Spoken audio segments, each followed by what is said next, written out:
የሱዳን ፈጥኖ ደራሽ ኃይሎች በእርስ በርስ ጦርነቱ ትልቅ ለውጥ ያመጣል ያሉትን ከተማ መቆጣጠራቸውን አስታወቁ። የሱዳን ፈጥኖ ደራሽ ኃይል አርኤስኤፍ በእርስ በርስ ጦርነቱ ከፍተኛ ለውጥ ያመጣል የተባለውን የኤልፋሸር ከተማ በቁጥጥር ስር እንዳዋለ ገልጿል። ቡድኑ በማህበራዊ ድረገጾቹ ላይ ባወጣው መግለጫ ኤልፋሸርን ከአሸባሪው የሱዳን ሰራዊት ጋር ከሚተባበሩ ታጣቂዎችና ከቅጥረኞች መዳፍ ነፃ አውጥቶ በቁጥጥር ስር አውሏል ብለዋል። አርኤስኤፍ አልፋሽርን ሙሉ በሙሉ በሚቆጣጠር ከሆነ የሱዳን ጦር በዳርፉር ክልል በእጁ ስር ያለ የመጨረሻው አካባቢ በመሆኑ ትልቅ ኪሳራ ይገጥመዋል ነው የተባለው። የሱዳን ጦር ሰራዊት እስካሁን አስተያየት አልሰጠም።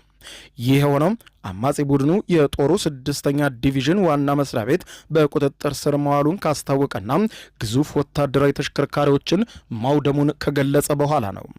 በተለይም ደግሞ ቢቢሲ ቬሪፋይ በማህበራዊ ሚዲያ ላይ በስፋት የሚዘዋወሩና በሱዳን ጦር ሰራዊት ካምፕ ውስጥ በአርኤስኤፍ ተዋጊዎች የሚያሳዩ ተንቀሳቃሽ ምስሎችን ትክክለኛነት አረጋግጫለሁ ብሏል።